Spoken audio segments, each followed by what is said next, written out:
Good morning दोस्तों।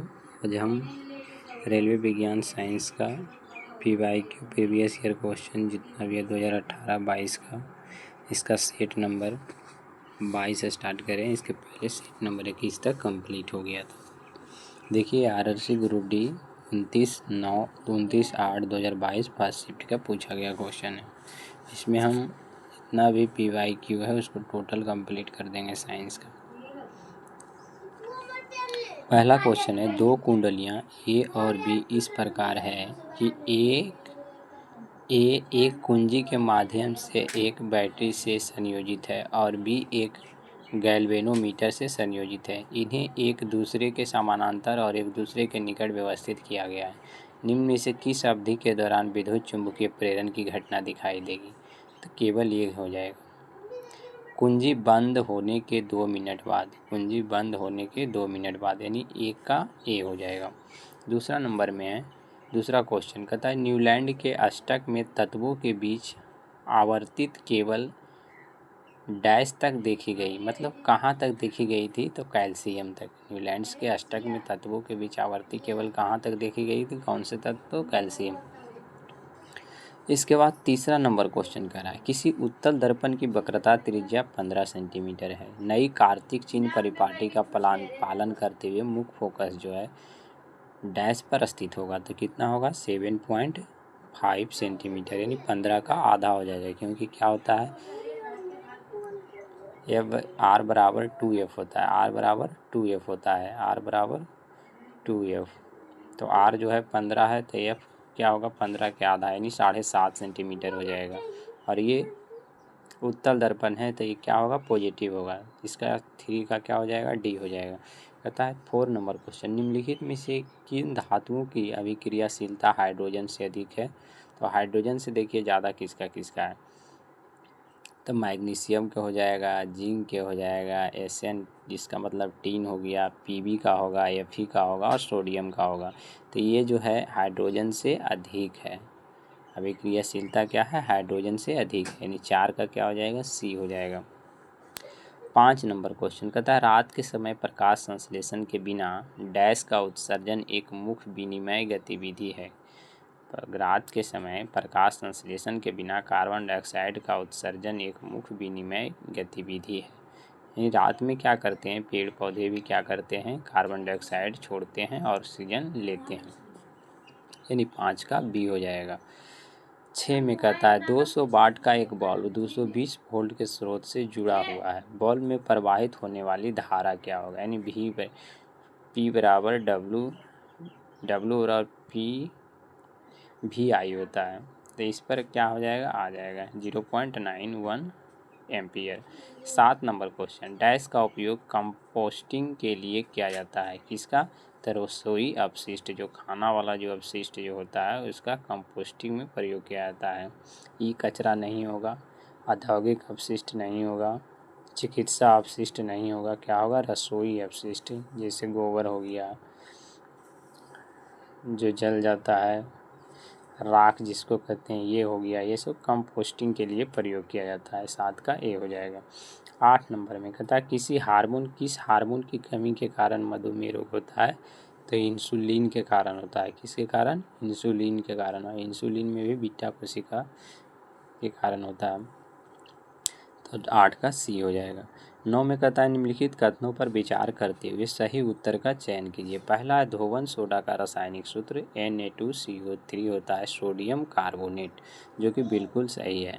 दूसरा number question, इसका उपयोग जल की अस्थायी कठोरता दूर करने के लिए किया जाता है। तो ये भी सही है, यानी कथन 1 और 2 दोनों सही है, यानी 9 का क्या हो जाएगा? डी हो जाएगा।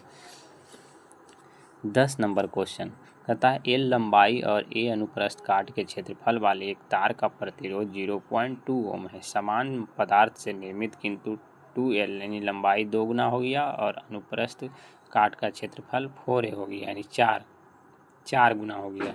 तो क्षेत्रफल वाले तार का प्रतिरोध क्या होगा? तो क्या हो जाएगा? 0.1 ओम हो जाएगा, क्योंकि रो L बटा ए होता है। तो ये दोनों से तुलना कर देंगे और मान रख देंगे, तो ये आ जाएगा 0.1 ओम। 11 नंबर है, शुतुरमुर्ग के एक अंडे का माप कितना होता है? 170 mm गुने 130 mm। शुतुरमुर्ग के एक अंडे का माप कितना होता है? 170 mm गुने 130 mm, यानी लंबाई 170 मिलीमीटर हो जाएगा और चौड़ाई 130 मिलीमीटर होगा, यानी 11 का क्या होगा? ए हो जाएगा। 12 नंबर क्वेश्चन, निम्नलिखित में से किसकी विद्युत प्रतिरोधकता सर्वाधिक होती है? एल्युमिनियम की, मरकरी की, कांच की या मैग्नीन की? तो किसका हो जाएगा? कांच का सबसे ज़्यादा हो जाएगा। विद्युत प्रतिरोधकता किसका ज़्यादा होगा? कांच का, यानी 12 का बी हो जाएगा। 13 नंबर में कह रहा है बेंजीन अणु में सिग्मा बंध और पाई बंधों के कुल बंधों की संख्या कितना होता है? तो देखिए सिग्मा बंध की संख्या 12 होगा, पाई बंध के 3 होगा, तो दोनों मिला के अगर जोड़ देंगे तो 12 3 कितना हो गया? 15, यानी कुल बंध 15 हो जाएगा, जिसमें सिग्मा कितना होगा? 12 होगा, पाई कितना होगा? 3 होगा और टोटल कितना होगा? 15, यानी 13 के ए हो जाएगा। 14 N2 में साझा इलेक्ट्रॉन की कुल संख्या कितना होगा? 6 होगा। N2 में साझा इलेक्ट्रॉन की संख्या कितना होगा? 6 होगा। मानव शरीर में पाए जाने वाली निम्नलिखित में से कौन सी ग्रंथि एक अंतःस्रावित ग्रंथि नहीं है? तो देखिए अधिवृक्क ग्रंथि, ये भी अंतःस्रावित ग्रंथि नहीं है। पीयूष ग्रंथि, ये भी नहीं है। ये सब है। देखिए इसमें पूछ रहा है मानव शरीर में पाए जाने वाली निम्न कौन सी ग्रंथि एक अंतःस्रावी ग्रंथि नहीं है? तो अधिवृक्क ग्रंथि जो है अंतःस्रावी ग्रंथि है, और पीयूष ग्रंथि भी है, और थायराइड ग्रंथि भी है। इसमें लार ग्रंथि जो है नहीं है।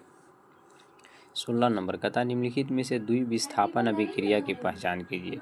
डबल डिस्प्लेसमेंट रिएक्शन जिसको बोलते हैं इंग्लिश में, तो क्या होगा? सोडियम सल्फेट, ये जलीय विलयन है। बेरिलियम क्लोराइड, ये भी जलीय विलयन है। ये दोनों जब रिएक्शन करेंगे तो देखिए बेरिलियम सल्फेट, सोडियम हट गया, यहाँ इसके जगह क्या आ गया? बेरिलियम सल्फेट प्लस नमक बना दिया 2NaCl, तो डबल चीज़ का विस्थापन हुआ, इसलिए इसको बोलते हैं क्या जी? द्विविस्थापन अभिक्रिया।